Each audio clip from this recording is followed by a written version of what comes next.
Hey, what's up, guys? This is Brendan Donahoe with Brendan's Beats, and I've put together something totally different than anything I've ever done for you guys here today. As a songwriter myself, I thought it might be fun to examine some of the best songwriting that I know of and look at just what makes it so great. Look at the form, the structure, the rhyme scheme, as well as kind of the storytelling and the meaning behind it, and see if we can't kind of come to an understanding of what makes these songs so good. So to kick things off, I've got one of the best writers in the world today, and one of, in my opinion, and his, incidentally, his best tracks to date. So we're going to take a look at Jason Isbell and the 400 unit, If We Were Vampires. It's not the long flowing dress that you're in. Right, so here we're presented immediately with what makes Jason such a phenomenal songwriter. Many of his inspirations are not necessarily other musicians, as much as novelists and filmmakers, and that shows in verses like these, which read like the opening lines to a really good novel.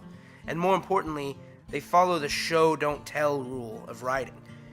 Jason doesn't simply tell you that this woman is beautiful, but instead he shows you by slowly describing the way the light comes off of her skin and the way her dress flows as she dances. These are the tiny details that he notices, and he paints an image for you, and from that image you can arrive at the same conclusion he does. But more importantly, let's turn our attention to the key thesis on this track and maybe what he's trying to do with this first verse. So Jason is clearly answering a question here, and I would imagine that question is something to the tune of, why do you love her? The her obviously being the other vocalist on this track and Jason's wife of 5 years, Amanda Shires. He uses the first verse not to tell us outright why he loves her, but instead to eliminate a few of the usual suspects, or the more common answers to this question. So to understand what these suspects are and how we should read this verse, let's break out the trusty highlighters and pens and pencils, and we'll take a look at the actual structure and the writing of this verse. So both of these verses feature 8 lines divided into 4 couplets. Each couplet is set apart by a simple A to A, B to B, etc. rhyme scheme. For example, in rhymes with skin, long with wrong, and so on. This is a very common and basic form of poetry that we see a lot, and the simplicity helps streamline his statement. Each couplet addresses one common explanation for love, each time going deeper and deeper into the subtext of the situation, but then ultimately dismisses it. The first couplet speaks on physical beauty. It's not her long, flowing dress or glowing skin. The second addresses her inner beauty, as it were. It's not her fragile heart or her merciful personality. So let's dig deeper. The third touches on the things she does for him, specifically physically. Now, there's an obvious sexual undertone here that you'll see in a lot of online explanations of a track like this, and I think that at least some of that is obviously intentional. The nails leaving love's watermark seems to be a very sexual innuendo. But it should also be noted that there could be some metaphorical meaning to the idea of Amanda searching in the dark for him, or in the dark that is his past in some ways. But finally, Jason digs all the way to the emotional support she provides. Surely this is why he loves her. This would be the deepest explanation that we could probably imagine. The way she talks him off the roof, her words like directions to the truth. As he's discussed so many times in tracks like Cover Me Up, and even later on this record with the track Molotov, he sees Amanda as the shining light that has saved him from a really, really dark past and a dark trail that he was headed down. But Jason concludes that even this isn't the root reason why he loves her. So why does he love her? Well, to answer that question, we'll need to hear the chorus. It's knowing that this can't go on forever. Likely one of us will have to spend some days alone. So for the uninitiated, it may be slightly shocking how powerful and intelligent Jason can be in just a chorus. But for us avid listeners, we're likely prepared for the kind of knowledge we were going to get here. Regardless, this is a really fascinating idea and we have to pick it apart. So first, let's look at the structure.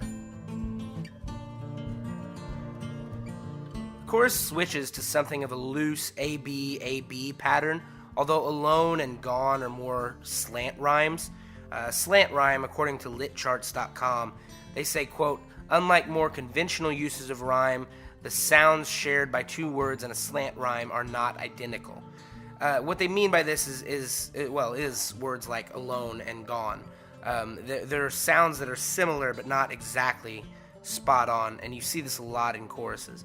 Now, this can seem lazy to some people, but I actually think the looseness of this chorus works really well. See, the verses have rhyme schemes that are short and concise, and they're able to confine each idea into just one couplet. But here, Jason's essentially stretching his 1 point over all 4 lines and the tag. And because of this, he's able to use a longer scheme so that there aren't distinct, smaller parts within the message, but just one large whole message. So what is the message? Well, put simply, his message is that love is only possible because of death. Or put maybe more eloquently, Jason's love is only as passionate as he is because he understands that one day it will end. To quote Jason himself in an interview with Pace magazine, he says, quote, "I started to examine my own notions about morality. When I realized that to write a love song, you have to write a death song. Love doesn't mean as much without death." Leave it to Jason Isbell to take time out of his beautiful love song to remind us all of the immediacy of death. However, I do think that this is a powerful statement, if a bit dark. Jason understands that what he can give Amanda, and by corollary, what she can give him, is not permanent. There will be a time when they're separated, but rather than bury this idea in the deepest depths of his subconscious, Jason welcomes the thought and uses it to show the value of his love. He knows his time here is short, and he will one day end, but he's willing to spend all the time he's lucky enough to get with Amanda because he loves her. That's what love is, as Jason Isbell sees it. So let's take a look at this second verse and how he continues this thought. If we were vampires and death was a joke. So let's take a look at an interview that producer and longtime partner Dave Cobb gave to the Tennessean. In it, Cobb claims that when he heard the title, he said, quote, "Dude, please tell me you haven't been watching Twilight." A fair statement, but Jason is actually using the title as well as the line from which it is lifted here in the second verse to criticize these tropes of glorifying the idea of eternal love.